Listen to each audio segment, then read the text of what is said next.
हरे कृष्ण।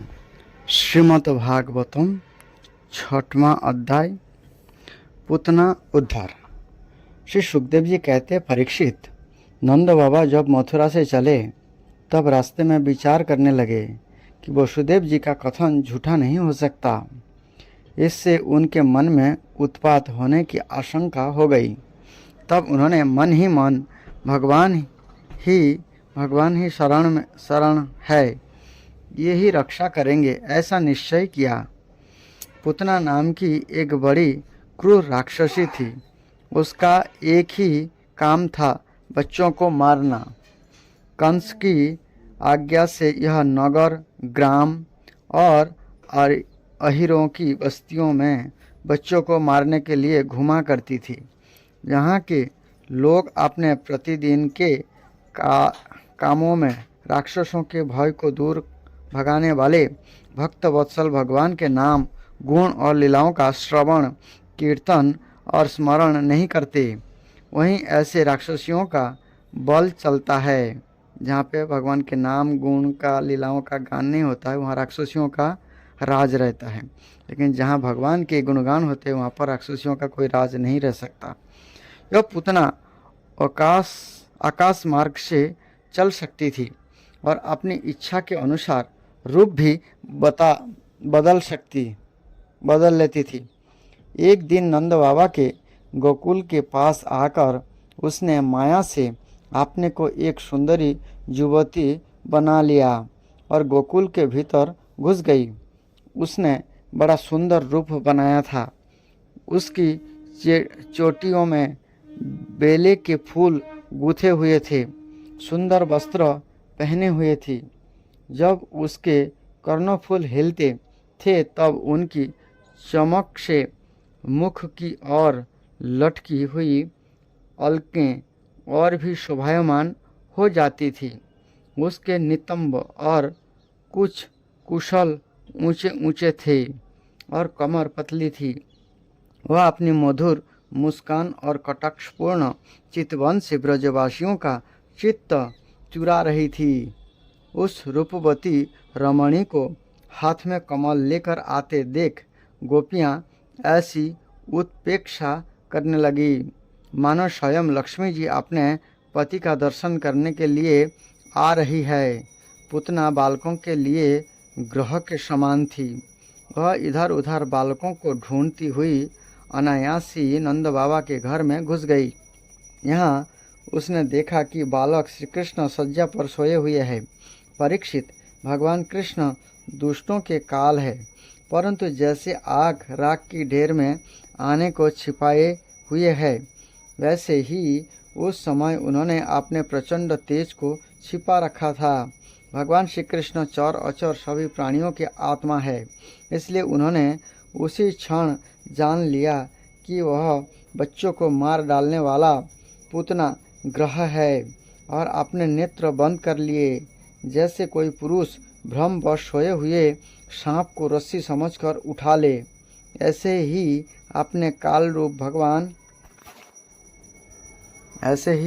भगवान श्री कृष्ण को पूतना ने अपनी गोद में उठा लिया। मखमली मयान के भीतर छिपी हुई तीखी धार वाली तलवार के समान पूतना हृदय तो बड़ा कुटिल था, किंतु ऊपर से यह बहुत मधुर और सुंदर व्यवहार कर रही थी। देखने में वह एक भद्र महिला के समान जान पड़ती थी। इसलिए रोहिणी और यशोदा जी ने उसे घर के भीतर आई देखकर भी उसके सौंदर्य प्रभाव से हतप्रतिप सी होकर कोई रोक टोक नहीं की, चुपचाप खड़ी खड़ी देखती रही।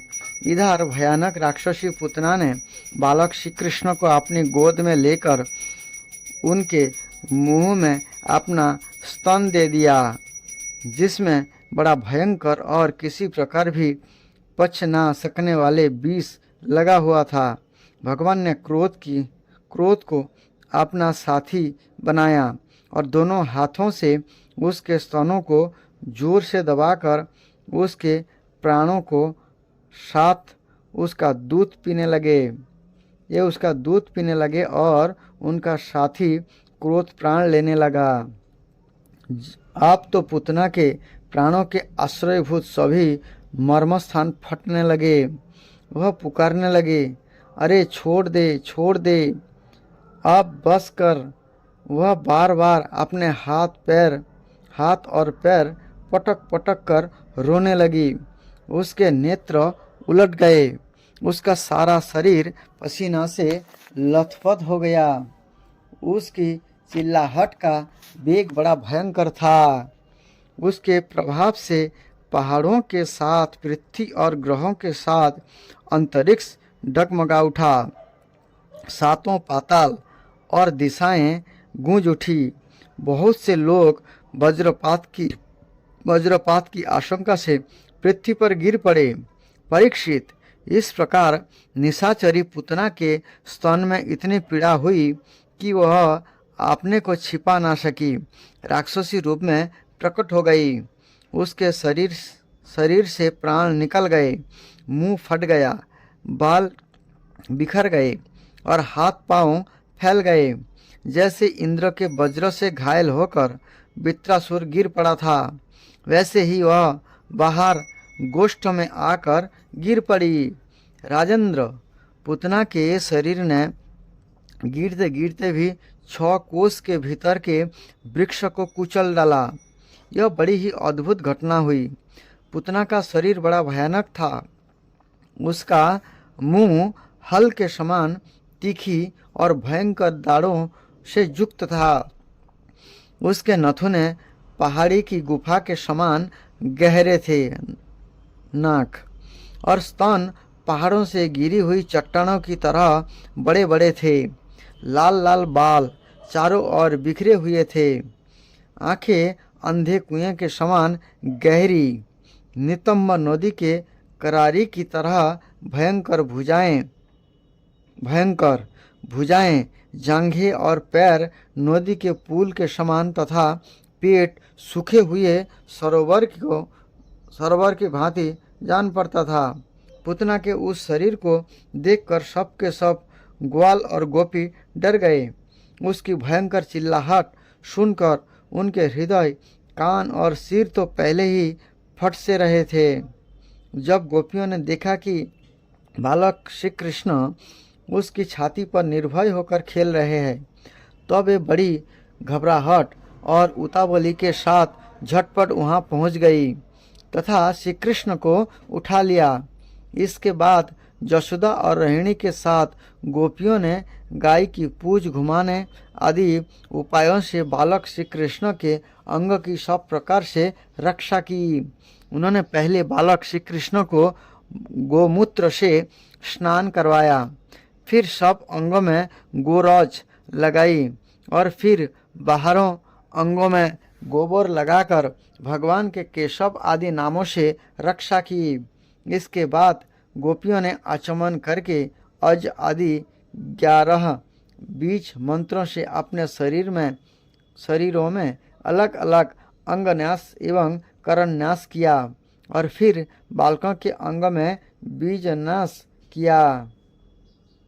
ये कहने लगे, अजन्मा भगवान तेरे पैरों की रक्षा करे, सौमिन घुटनों की, मणिमान घुटनों की, यज्ञ पुरुष जांघों की, अच्युत कमर की, हाईग्रीव पेट की, केशव हृदय की, इस वक्षस्थल की, सूर्य कंठ की, विष्णु बाहों की, उरुक्रम मुख की और ईश्वर जिसकी रक्षा करे, ईश्वर सिर की रक्षा करे।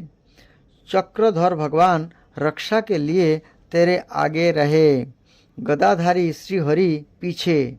क्रमशः धनुष और खड्ग धारण करने वाले भगवान मधुसूदन और अर्जुन दोनों बगल में, शंखधारी उरुगाय चारों कोने में, उपेंद्र ऊपर, हलधर पृथ्वी पर और भगवान परम पुरुष तेरे सब और रक्षा के लिए रहे। ऋषिकेश भगवान इंद्रियों की और नारायण प्राणों की रक्षा करे। श्वेतद्वीप के अधिपति चित्त की और जोगेश्वर मन की रक्षा करे। पिष्णी गर्भ तेरे बुद्धि की और परमात्मा भगवान तेरे अहंकार की रक्षा करे। खेलते समय गोविंद रक्षा करे, सोते समय माधव रक्षा करे, चलते समय भगवान बैकुंठ और बैठते समय भगवान श्रीपति तेरी रक्षा करे। भोजन के समय समस्त ग्रहों को भयभीत करने वाले यज्ञ भोक्ता भगवान तेरी रक्षा करे। डाकिनी, राक्षसी और कुष्मांडा आदि बाल ग्रह, भूत, प्रेत, पिशाच, यक्ष, राक्षस और विनायक, कोटरा, रेवती, ज्येष्ठा, पूतना, मातृका आदि शरीर, प्राण तथा इंद्रियों का नाश करने वाले उन्माद, पागलपन एवं उस अपस्मार अर्थात मृगी आदि रोग, सपनों में देखे हुए महान उत्पात, वृद्ध ग्रह और बाल ग्रह आदि ये सभी अनिष्ट भगवान विष्णु का नाम उच्चारण करने से भयभीत होकर नष्ट हो जाएं। श्री सुखदेव जी कहते हैं, परीक्षित, इस प्रकार गोपियों ने प्रेम पास में बांधकर भगवान श्री कृष्ण की रक्षा की। माता जशोदा ने अपने पुत्र को स्तन पिलाया और फिर पालने पर सुला दिया। इस समय नंद बाबा और उनके साथी गोप मथुरा से गोकुल पहुँचे। जब उन्होंने पूतना का भयंकर शरीर देखा तब वे आश्चर्यचकित हो गए। ये कहने लगे, ये तो बड़े आश्चर्य की बात है। अवश्य ही वसुदेव के रूप में किसी ऋषि ने जन्म ग्रहण किया है, अथवा संभव है वसुदेव जी पूर्व जन्म में कोई जोगेश्वर रहे हो, क्योंकि उन्होंने जैसा कहा था वैसा ही उत्पात यहाँ देखने में आ रहा है। तब तक ब्रजवासियों ने कुल्हाड़ी से पूतना के शरीर को टुकड़े टुकड़े कर डाला और गोकुल से दूर ले जाकर लकड़ियों पर रख कर जला दिया। जब उसका शरीर जलने लगा तब उसमें से ऐसा धुआं निकला जिसमें से अगर की सी सुगंध आ रही थी। क्यों ना हो, भगवान ने जो उसका दूध पी लिया था, जिससे उसके सारे पाप तत्काल ही नष्ट हो गए थे। पूतना एक राक्षसी थी। लोगों के बच्चे को मार डालना और उनका खून पी जाना वही उसका काम था। भगवान की भी उसने मार डालने की इच्छा से ही स्तन पिलाया था। फिर भी उसे यह परम गति मिली जो सत्पुरुषों को मिलता है। ऐसी स्थिति में जो परब्रह्म परमात्मा भगवान श्री कृष्ण को श्रद्धा और भक्ति से माता के समान अनुराग पूर्वक अपनी प्रिय से प्रिय वस्तु और उनको प्रिय लगने वाली वस्तु समर्पित करते हैं, उनके संबंध में तो कहना ही क्या है। भगवान के चरण कमल सबसे वंदनीय ब्रह्मा शंकर आदि देवताओं के द्वारा भी वंदित है। ये भक्तों के हृदय की पूंजी है। उन्हीं चरणों से भगवान ने पूतना का शरीर दबाकर उसका स्तनपान किया था। माना कि वह राक्षसी थी, परंतु उसे उत्तम से उत्तम गति जो माता को मिलनी चाहिए प्राप्त हुई। फिर जिनके स्तन का दूध भगवान ने बड़े प्रेम से पिया, उन गौओं और माताओं की तो बात ही क्या है। परीक्षित, देवकी नंदन भगवान कैवल्य आदि सब प्रकार की मुक्ति और सब कुछ देने वाले हैं। उन्होंने ब्रज की गोपियों और गौओं का यह दूध जो भगवान के प्रति पुत्र भाव होने से वात्सल्य स्नेह की अधिकता के कारण स्वयं ही झरता रहता था, भरपेट पान किया। राजन, ये गौएं और गोपियां जो नित्य निरंतर भगवान श्री कृष्ण को अपने पुत्र के ही रूप में देखती थी, फिर जन्म मृत्यु रूप संसार के चक्र में कभी नहीं पड़ सकती, क्योंकि वह संसार तो अज्ञान के कारण ही है। नंद बाबा के साथ आने वाले ब्रजवासियों की नाक में जब चिता के धुएं की सुगंध पहुंची तब वो क्या है, कहाँ से ऐसी सुगंध आ रही है। इस प्रकार कहते हुए ये ब्रज में पहुँचे। वहाँ गोपों ने उन्हें पूतना के आने से लेकर मरने तक का सारा वृत्तांत कह सुनाया। ये लोग पूतना की मृत्यु और श्री कृष्ण के कुशलतापूर्वक बच जाने की बात सुनकर बड़े ही आश्चर्यचकित हुए। परीक्षित, उदार शिरोमणि नंद बाबा ने मृत्यु के मुख से बचे हुए अपने लाला को गोद में उठा लिया और बार बार उसका सिर सूंघकर मन ही मन बहुत आनंदित हुए। यह पूतना मोक्ष भगवान श्री कृष्ण की अद्भुत बाल लीला है। जो मनुष्य भगवान श्री कृष्ण की अद्भुत बाल लीला है, जो मनुष्य श्रद्धापूर्वक इसका श्रवण करता है, उसे भगवान श्री कृष्ण के प्रति प्रेम प्राप्त होता है। पूतना को देखकर भगवान श्री कृष्ण ने अपने नेत्र बंद कर लिए। इस पर भक्त कवियों और टीकाकारों ने अनेकों प्रकार की उत्प्रेक्षाएं की है, जिनमें कुछ ये है।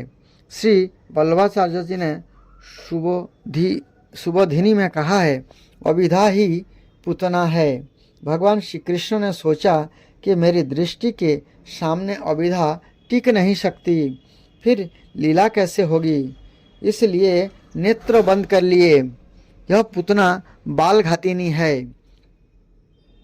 पूतान पी नयति, यह पवित्र बालकों को भी ले जाती है। ऐसा जघन्य कृत्य करने वाले बालिका मुंह नहीं देखना चाहिए, इसलिए नेत्र बंद कर लिए। इस जन्म में तो इसने कुछ साधन किया नहीं है। संभव है मुझसे मिलने के लिए पूर्व जन्म में कुछ किया हो। मानो पूतना के पूर्व जन्मों के साधन देखने के लिए ही श्री कृष्ण ने नेत्र बंद कर लिए। भगवान ने अपने मन में विचार किया कि मैंने पापिनी का दूध कभी नहीं पिया है। आप जैसे लोग आंख बंद करके चिरायते का काढ़ा पी जाते हैं, अर्थात कड़ुआ दवाई, वैसे ही इसका दूध भी पी जाऊं, इसलिए नेत्र बंद कर लिए। इस प्रकार से अलग अलग कवियों ने अलग अलग भाव प्रकट किए। भगवान के उदर में निवास करने वाले असंख्य कोटि ब्रह्मांड के जीव यह जानकर घबरा गए कि श्याम सुंदर पूतना के स्तन में लगा हलाहल विष पीने जा रहे हैं। अतः उन्हें समझाने के लिए ही श्री कृष्ण ने नेत्र बंद कर लिए।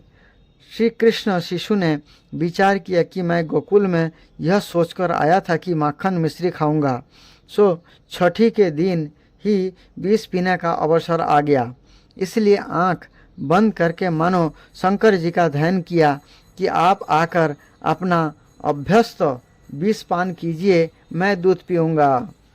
श्री कृष्ण के नेत्र ने विचार किया कि परम स्वतंत्र ईश्वर इस दुष्ट को अच्छी बुरी चाहे जो गति दे दें, परंतु हम दोनों इसे चंद्र मार्ग अथवा सूर्य मार्ग दोनों में से एक भी नहीं देंगे। इसलिए उन्होंने अपने द्वार बंद कर लिए। नेत्रों ने सोचा पूतना के नेत्र है तो हमारी जाति के, परंतु ये इस क्रूर राक्षसी की शोभा बढ़ा रहे हैं, इसलिए अपने होने पर भी ये दर्शन के योग्य नहीं है, इसलिए उन्होंने अपने को पलकों से ढांक लिया। श्री कृष्ण के नेत्र में स्थित धर्मात्मा निमि ने उस दुष्ट को देखना उचित ना समझकर नेत्र बंद कर लिए। श्री कृष्ण के नेत्र राजहंस है, उन्हें बकी अर्थात पूतना के दर्शन करने की कोई उत्कंठा नहीं थी, इसीलिए नेत्र बंद कर लिए। श्री कृष्ण ने विचार किया कि बाहर से तो इसने माता का सा रूप धारण कर रखा है, परंतु हृदय में अत्यंत क्रूरता भरे हुए है। ऐसी स्त्री का मुंह ना देखना ही उचित है, इसलिए नेत्र बंद कर लिए। उन्होंने सोचा कि मुझे निडर देखकर कहीं वह ऐसा ना समझ जाए कि इसके ऊपर मेरा प्रभाव नहीं चला और फिर कहीं लौट ना जाए, इसलिए नेत्र बंद कर लिए। बाल लीला के प्रारंभ में पहले पहल स्त्री से ही मुठभेड़ हो गई। इस विचार से विरक्ति पूर्वक नेत्र बंद कर लिए। श्री कृष्ण के मन में यह बात आई कि करुणा दृष्टि से देखूंगा तो इसे मारूंगा कैसे, और उग्र दृष्टि से देखूंगा तो यह अभी भस्म हो जाएगी। लीला की सिद्धि के लिए नेत्र बंद कर लेना ही उत्तम है, इसलिए नेत्र बंद कर लिए। यह धात्री का वेश धारण करके आई है, मारना उचित नहीं है, परंतु यह और ग्वाल वालों को मारेगी, इसीलिए इसका यह वेश देखे बिना ही मार डालना चाहिए, इसलिए नेत्र बंद कर लिए। बड़े से बड़ा अनिष्ट जोग से निवृत्ति हो जाता है। उन्होंने नेत्र बंद करके मानो जोग दृष्टि संपादित की। पुतना यह निश्चय करके आई थी कि मैं ब्रज के सारे शिशुओं को मार डालूंगी, परंतु भक्त रक्षापरायण भगवान की कृपा से ब्रज का एक भी शिशु उसे दिखाई नहीं दिया, और बालकों को खोजती हुई यह लीला शक्ति की प्रेरणा से सीधी नंदलाय में आ पहुंची। तब भगवान ने सोचा कि मेरे भक्तों का बुरा करने की बात तो दूर रही, जो मेरे भक्तों का बुरा सोचता है उस दुष्ट का मैं मुंह नहीं देखता। ब्रज बालक सभी श्री कृष्ण के सखा है, परम भक्त है। पुतना उनको मारने का संकल्प करके आई है, इसलिए उन्होंने नेत्र बंद कर लिए। पुतना अपने भीषण आकृति को छिपाकर राक्षसी माया से दिव्य रमणीय रूप बनाकर आई है। भगवान की दृष्टि पड़ने पर माया रहेगी नहीं और इसका असली भयानक रूप प्रकट हो जाएगा।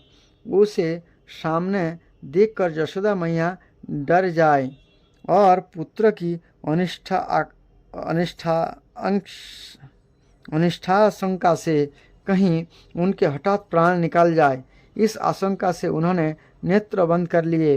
पुतना हिंसापूर्ण हृदय से आई है, परंतु भगवान उसकी हिंसा के लिए उपयुक्त दंड न देकर उसका प्राण वध मात्र करके परम कल्याण करना चाहते हैं। भगवान समस्त सद्गुणों के भंडार है, उनमें धृष्टता आदि दोषों का लेस भी नहीं है, इसलिए पुतना के कल्याणार्थ भी उसका प्राण वध करने में उन्हें लज्जा आती है। इस लज्जा से ही उन्होंने नेत्र बंद कर लिए। भगवान जगत पिता है, असुर राक्षसी आदि भी इनके संतान ही है, पर ये सर्वथा उच्छृंखल और उदंड हो गए हैं, इसीलिए उन्हें दंड देना आवश्यक है। स्नेहमय माता पिता जब अपने उच्छृंखल पुत्र को दंड देते हैं तब उसके मन में दुख होता है, परंतु वे उसे भय दिखलाने के लिए उसे बाहर प्रकट नहीं करते। इस प्रकार भगवान भी जब असुरों को मारते हैं तब पिता के नाते उनको भी दुख होता है, पर दूसरे असुरों को भय दिखाने के लिए ये उसे प्रकट नहीं करते। भगवान आप पुतना को मारने वाले हैं, परंतु उसकी मृत्युकालीन पीड़ा को अपनी आँखों देखना नहीं चाहते, इसी से उन्होंने नेत्र बंद कर लिए। छोटे बालक का स्वभाव है कि ये अपनी माँ के सामने खूब खेलते हैं, पर किसी अपरिचित को देखकर डर जाते हैं और नेत्र मूंद लेते हैं। अपरिचित पुतना को देखकर इसलिए बाल लीला बिहारी भगवान ने नेत्र बंद कर लिए। यह उनकी बाल लीला का माधुर्य है। भगवान रोष के साथ पुतना के प्राण के सहित स्तनपान करने लगे। इसका यह अर्थ प्रतीत होता है कि रोषाधिष्ठात्री देवता रुद्र ने प्राणों का पान किया और श्री कृष्ण ने स्तन का। पुतना के वक्षस्थल पर कीड़ा करते हुए मानो मन ही मन कह रहे थे, स्तनंधस्य स्तन एवः जीविका दत्त सत्यया सत्यमानेन मम मया च पीतो म्रियते यदि तया किं वा ममाग स्वयमेव कथयताम्। मैं दूध मुहा शिशु हूँ, स्तन पान ही मेरा जीविका है। तुमने स्वयं अपना स्तन मेरे मुंह में दे दिया और मैंने पिया।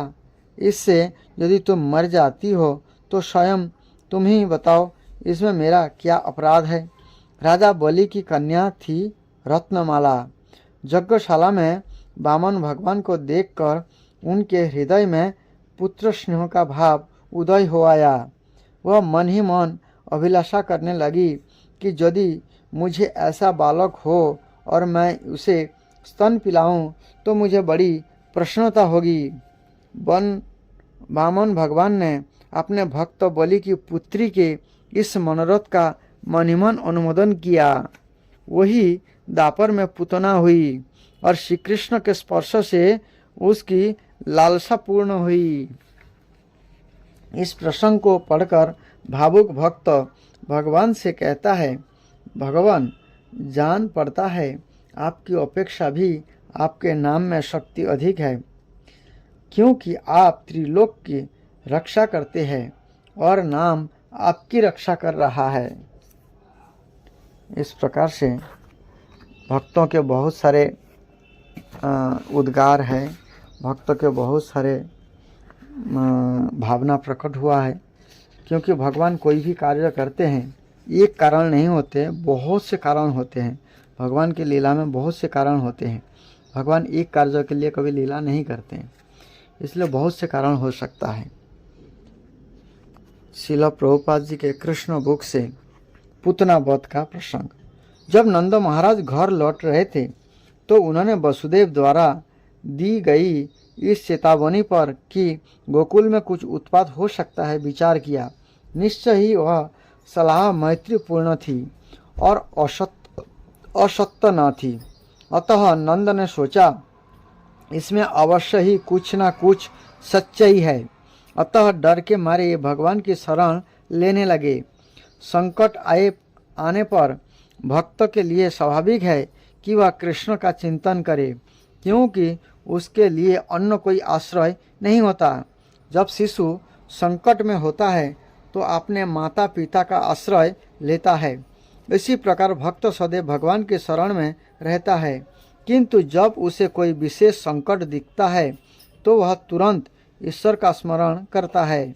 अपने मंत्रियों से मंत्रणा करने के बाद कंस ने पुतना नामक डाइन को, जो छोटे छोटे बच्चे को अत्यंत निस्संशता पूर्वक मारने का इंद्रजाल जानती थी, आदेश दिया कंस ने कि वह शहरों, ग्रामों तथा चारागाहों में जाकर सारे बच्चों का वध कर दे।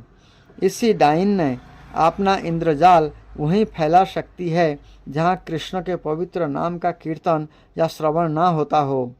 कहा जाता है कि जहाँ कहीं कृष्ण के पवित्र नाम का कीर्तन होता है, चाहे वह उपेक्षा से ही क्यों ना हो, वहाँ से सारे बुरे तत्व, डाइने, भूत, प्रेत तथा संकट तुरंत भाग जाते हैं। और जहाँ कृष्ण के पवित्र नाम का कीर्तन गंभीरता से होता हो, विशेष रूप से वृंदावन में जहाँ परमेश्वर स्वयं उपस्थित थे, वहाँ तो वह सर्वथा सत्य है। अतः नंद महाराज के सारे संदेह निश्चित रूप से कृष्ण प्रेम पर ही आधारित थे।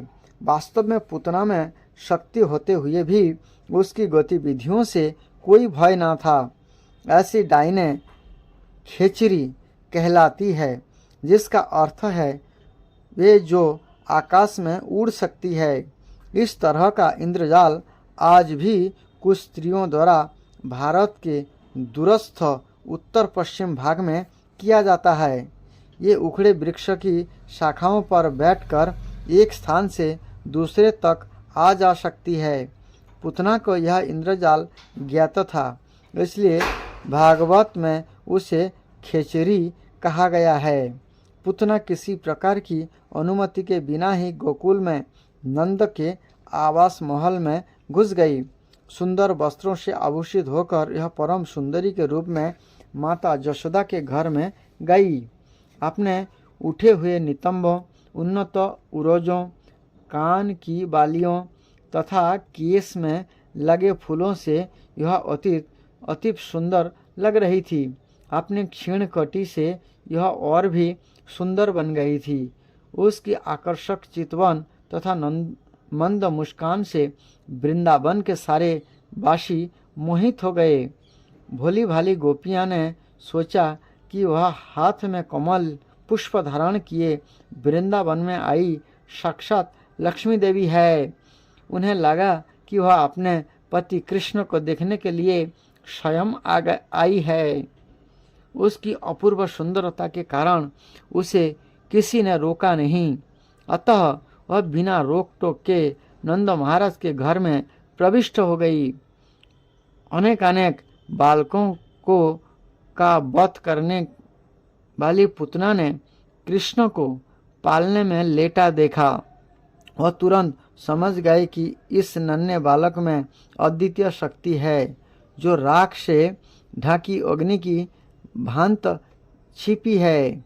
उसने सोचा, यह बालक तो इतना शक्तिशाली है कि क्षण भर में सारे ब्रह्मांड को नष्ट कर सकता है। पुतना की समझ अत्यंत महत्वपूर्ण है। भगवान श्री कृष्ण प्रत्येक प्राणी के हृदय में स्थित है। भगवत गीता में कहा गया है कि ये मनुष्य को आवश्यक बुद्धि प्रदान करने वाले तथा विस्मृति उत्पन्न करने वाले हैं। पुतना को तुरंत पता चल गया कि जिस बालक को यह नंद के घर में देख रही है, वह साक्षात शिव भगवान है। ये वहाँ नन्हे बालक के रूप में लेटे थे, किंतु इसका अर्थ यह नहीं था कि ये कम शक्तिशाली थे। वह भौतिकतावादी सिद्धांत कि ईश्वर पूजा विकासवादी है ठीक नहीं है। कोई भी मनुष्य ध्यान या तपस्या द्वारा ईश्वर नहीं बन सकता। ईश्वर सदैव ईश्वर रहता है। कृष्ण बालक के रूप में उतना ही पूर्ण है जितना एक विकसित युवक। मायावादी सिद्धांतों के अनुसार जीवात्मा प्रारंभ में ईश्वर था, किंतु आप वह माया के प्रभाव से अभिभूत हो गया है। अतः मायावादी मानते हैं कि इस समय वह ईश्वर नहीं है, अपितु माया का प्रभाव हटा लेने पर वह पुनः ईश्वर हो जाता है। यह सिद्धांत सूक्ष्म जीवात्माओं पर लागू नहीं हो सकता। जीवात्माएं भगवान के क्षुद्र अंश है। ये मूल अग्नि के क्षुद्र अंश या चिंगारियां है, अतः ये माया के प्रभाव से ढाके जा सकते हैं, किंतु कृष्ण को नहीं। कृष्ण तो भगवान है। यहाँ तक कि वसुदेव तथा देवकी के घर में जन्म लेने के समय से ही कृष्ण श्री भगवान है। कृष्ण ने बाल स्वभाव दिखाया और अपनी आंखें बंद कर ली, मानो ये पुतना को न देखना चाह रहे हो। भक्तगण उनके नेत्र के बंद होने की तरह तरह से व्याख्या करते हैं। कुछ का कहना है कि कृष्ण ने इसलिए अपनी आंखें बंद कर ली क्योंकि ये उसे पुतना का मुंह नहीं देखना चाहते थे, जिससे अनेक बालकों का वध कर लिया था और आप उन्हें भी मारने आई थी। अन्यों का कहना है कि उसे अंदर से कुछ अद्वितीय बातें ज्ञान हो रही थी और उसे विश्वास दिलाने के लिए उन्होंने अपनी आंखें बंद कर ली, जिससे वह भयभीत ना हो। इतने पर भी कुछ दूसरे लोग इस प्रकार व्याख्या करते हैं, कृष्ण का अवतार असुरों का वध करने और भक्तों की रक्षा करने के लिए हुआ। जैसा कि भगवत गीता में कहा गया है, परित्राणाय साधूनां विनाशाय च दुष्कृतम्। इस प्रकार उन्होंने जिस प्रथम असुर का वध करना था वह एक स्त्री थी। वैदिक नियमों के अनुसार स्त्री, ब्राह्मण, गायिका या बालक का वध करना वर्जित है, किंतु कृष्ण को बाध्य होकर पुतना का वध करना पड़ा। और चूंकि स्त्री वध शास्त्रोचित नहीं है, इसलिए श्री कृष्ण के पास आंखें बंद करने के अतिरिक्त अन्य कोई चारा न था। एक दूसरी व्याख्या यह है कि कृष्ण ने इसलिए आंखें बंद कर ली क्योंकि ये पुतना को मात्र अपनी धाई के रूप में मान रहे थे। पुतना कृष्ण के पास स्तनपान कराने आई थी। कृष्ण इतने कृपालु है कि वह जानते हुए भी कि पुतना उन्हें मारने आई है, उन्होंने उसे अपनी धाई या माता के रूप में देखा। वैदिक मान्यता है कि माताएं 7 प्रकार की होती है: सागी माता, गुरु पत्नी, रानी अर्थात राजा की पत्नी, ब्राह्मणी, गाय माता, धाई और पृथ्वी। चूँकि पुतना कृष्ण को अपनी गोद में लेकर स्तनपान कराने आई थी, अतः कृष्ण ने उसे अपनी माता के रूप में स्वीकार किया। यह एक अन्य कारण समझा जाता है कि कृष्ण ने अपनी आंखें बंद कर ली। अब उन्हें धाई या माता का वध करना था, इसलिए उन्होंने अपनी आंखें बंद कर ली। किंतु उन्होंने अपने माता दाधाई के वध करने तथा अपनी सागी माता या धर्म माता यशोदा के प्रति प्रेम करने में कोई अंतर नहीं रखा। हमें वेदों से यह भी जानकारी मिलती है कि पुतना के साथ भी मातृवत व्यवहार किया गया और यशोदा के साथ ही इस संसार से मुक्ति प्राप्त हुई। जब बालक कृष्ण ने आंखें बंद कर ली तो पुतना ने उन्हें अपनी गोद में उठा लिया। उसे यह ज्ञात न था कि वह साक्षात मृत्यु को पकड़े हुए है। यदि मनुष्य धोखे से रस्सी को सर्प मान बैठता है तो उसकी मृत्यु हो जाती है।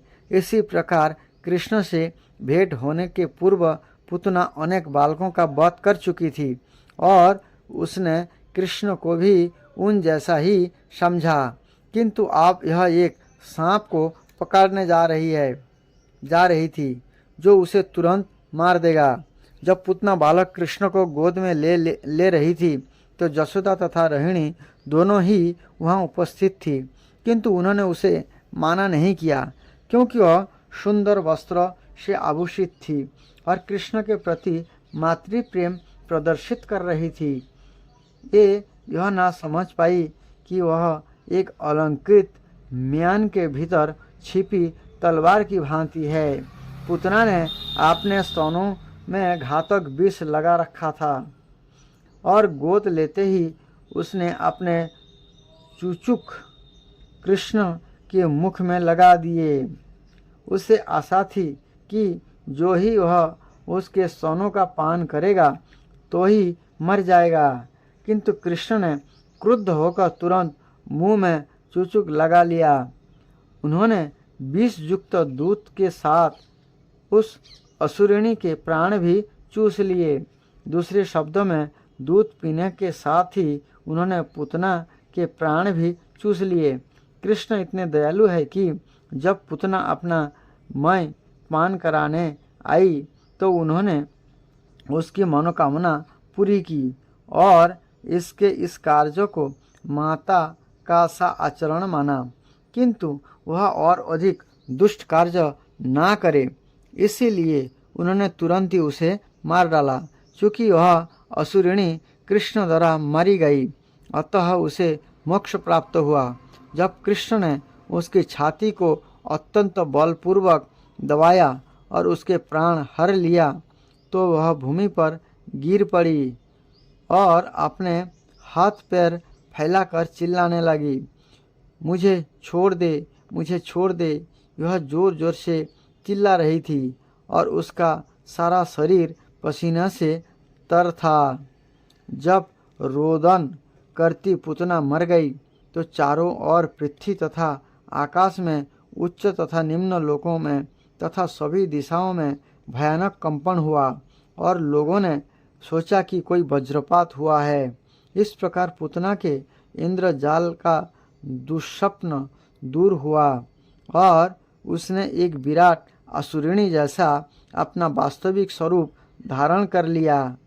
उसने अपना भयानक मुंह खोल दिया और अपने हाथ पैर फैला दिए। यह उसी प्रकार गिर पड़ी जिस प्रकार इंद्र ने वज्र प्रहार से वत्रासुर गिर पड़ा था। उसके सिर के लंबे लंबे केस उसके पूरे शरीर पर बिखर गए। उसका गिरा हुआ शरीर 12 मील तक फैला था, जिसके गिरने से सभी वृक्ष चूर चूर हो गए थे। जिस किसी ने उसके विशाल शरीर को देखा यह आश्चर्यचकित था। उसके दांत खुदी हुई सड़कें लग रहे थे और उसके नथुने पर्वत कंदराओं के समान प्रतीत हो रहे थे। उसके स्तन छोटी छोटी पहाड़ियों जैसे लग रहे थे और उसके केस विशाल लालाभ झाड़ी के समान थे। उसकी आँख के गड्ढे अंधकूपों के तुल्य, दोनों जांघ नदी के दोनों किनारों को स्पष्ट, उसके दोनों हाथ दृढ़ निर्मित सेतुओं के समान तथा उसका उदर सूखे सरोवर की तरह लग रहा था। उसे देखकर सारे ग्वाल तथा गोपियां आश्चर्य एवं भय से चकित थी। उसके गिरने से जो घोर शोर हुआ उससे उनके मस्तिष्क तथा कानों पर आघात लगा और उनके हृदय तेजी से धड़कने लगे।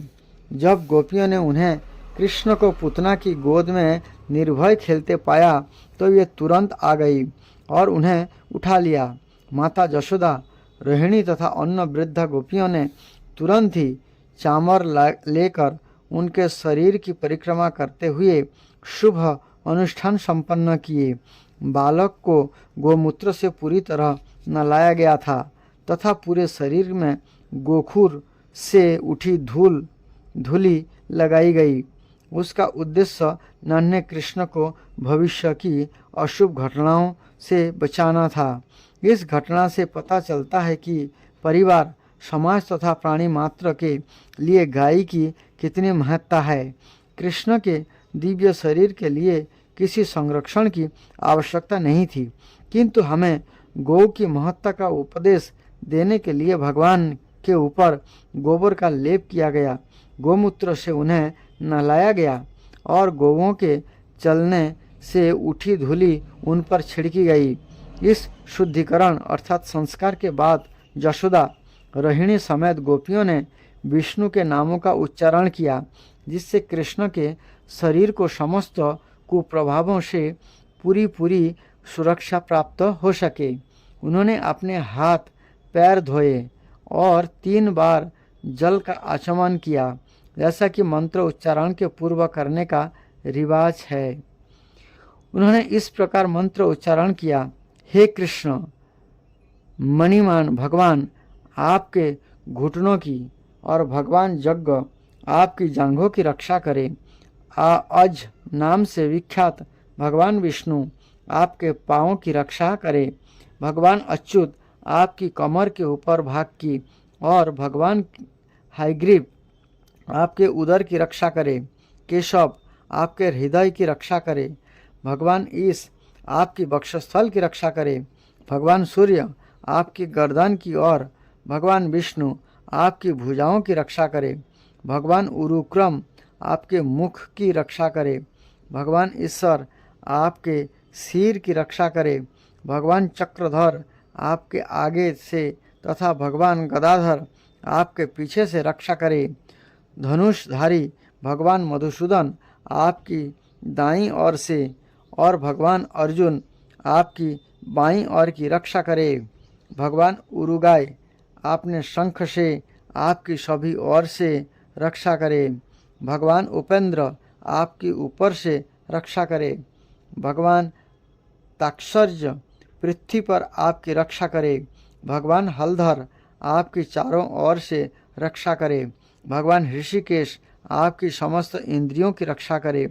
भगवान नारायण आपके श्वास की और श्वेतद्वीप के स्वामी नारायण आपके हृदय की और योगेश्वर मन की रक्षा करे। कृष्णगर्भ आपकी बुद्धि की रक्षा करे और भगवान आपकी आत्मा की रक्षा करे। आपके खेलते समय भगवान गोविंद आपकी चारों दिशाओं से रक्षा करे और जब आप सो रहे हो तो भगवान माधव आपकी सारी संकटों से रक्षा करे। जब आप चल फिर रहे हो तो बैकुंठ के स्वामी आपको नीचे गिरने से बचाएं। जब आप बैठे हो तो भगवान नारायण आपको सारी सुरक्षा प्रदान करें और जब आप खा रहे हो तो समस्त यज्ञों के स्वामी आपकी सभी प्रकार से रक्षा करे। इस तरह माता यशोदा बालक के शरीर के विभिन्न अंगों की रक्षा के लिए विष्णु के विविध नामों का उच्चारण करने लगी। माता यशोदा का दृढ़ विश्वास था कि वे अपने पुत्र की रक्षा डाकिनियों, जातुधानियों, कुसुमांडों, जक्षों, राक्षसों, विनायकों, कोटरा, रेवती, ज्येष्ठा, पुतना, मातृकाओं, उन्मादों तथा इसी प्रकार के अन्य भूत प्रेतों से कर सकेगी, जो मनुष्य को अनेक उनके निजी अस्तित्व के बारे में भुलवा देते हैं तथा प्राणों एवं इंद्रियों को कष्ट पहुंचाते हैं। ये कभी कभी सपनों में आते हैं और उत्पात मचाते हैं, तो कभी ये वृद्धा स्त्रियों के रूप में प्रकट होकर नन्हे मुन्ने बालकों का रक्त चूसते हैं। किंतु जहाँ भगवान नाम का कीर्तन होता रहता है, वहाँ पर ये भूत प्रेत ठहर नहीं पाते। माता जशोदा को गौओं तथा विष्णु के पवित्र नाम के वैदिक आदेशों के विषय में दृढ़ विश्वास था, अतः उन्होंने अपने पुत्र कृष्ण की रक्षा के लिए इन दोनों की शरण ग्रहण की। उन्होंने विष्णु के समस्त नामों का उच्चारण किया, जिससे ये अपने पुत्र की रक्षा करे। वैदिक संस्कृति में आदि काल से गोपालन तथा विष्णु नाम के कीर्तन पर बल दिया गया है, और आज भी ऐसे व्यक्ति जो वैदिक प्रणाली का अनुगमन करते हैं, विशेषतया गृहस्थ लोग, कम से कम 1 दर्जन गौएं पालते हैं और अपने घर में स्थापित भगवान विष्णु के अर्च विग्रह की पूजा करते हैं। जो लोग कृष्ण भावनामृत में उन्नति कर रहे हैं, उन्हें इस कार्यकलाप से पाठ सीखना चाहिए और गौओं तथा विष्णु के शुभ नामों में रुचि लेनी चाहिए। वृंदावन की वयस्क गोपिकाएं कृष्ण के प्रेम में इतने लीन थी कि वे कृष्ण को हर तरह से बचाना चाहती थी, यद्यपि उन्हें इसकी आवश्यकता न थी, क्योंकि उन्होंने अपने को पहले से सुरक्षित कर रखा था। ये यह नहीं समझ पाई कि कृष्ण श्री भगवान थे, जो बालक रूप धारण किए क्रीड़ा कर रहे थे। बच्चे के रक्षा संबंधी अनेक औपचारिकताओं के बाद माता जशोदा ने कृष्ण को अपनी गोद में लेकर अपना दूध पिलाया। जब बालक की विष्णु मंत्र से रक्षा कर ली गई, तो माता जशोदा को लगा कि वह सुरक्षित है। इसी बीच सारे ग्वाले जो कर जमा करने मथुरा गए थे, लौटकर घर आए, तो ये सब पुतना के विशाल मृत शरीर को देखकर स्तंभित रह गए। नंद महाराज को वसुदेव की भविष्यवाणी स्मरण हो आई और ये उन्हें एक ऋषि तथा जोगी मानने लगे, अन्यथा ये वह कैसे बता सकते थे कि वृंदावन से मेरी अनुपस्थिति की अवधि में कोई घटना होने वाली है। इसके बाद ब्रज के समस्त वासियों ने पुतना के विशाल शरीर के खंड खंड कर डाले और उसे जलाने के उद्देश्य से लकड़ी की चिता बना दी। जब पुतना के शरीर के अंग जल रहे थे, तो अग्नि से उठे धुएं से अगरु की सुगंधी सा रही थी। यह सुगंधी कृष्ण द्वारा वध किए जाने के कारण थी। इसका अर्थ यह हुआ कि असुरनी पुतना के सारे पाप धुल गए थे और उसे स्वर्गिक शरीर प्राप्त हो गया था। यहाँ ऐसा उदाहरण प्राप्त होता है कि भगवान कितने सर्व कल्याणकारी है। पुतना कृष्ण को मारने आई थी, किंतु चूंकि उन्होंने उसका दुग्धपान किया था, अतः वह तुरंत पवित्र हो गई और उसके मृत शरीर को दिव्य गुण प्राप्त हुआ। जिसका एकमात्र कार्य छोटे छोटे बालकों को मारना था। उसे केवल रक्त प्रिय था, किंतु कृष्ण के प्रति देश रखते हुए भी उसे मोक्ष प्राप्त हुआ, क्योंकि उसने कृष्ण को अपना दूध पिलाया था।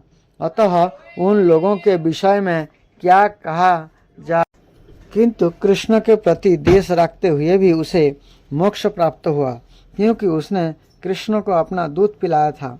अतः उन लोगों के विषय में क्या कहा जाए जो माता के रूप में कृष्ण को अत्यंत प्रिय है और जो अत्यंत प्रेमपूर्वक सदा उनकी सेवा करते हैं, जो हर जीव के परमात्मा है और पूर्ण पुरुषोत्तम भगवान है।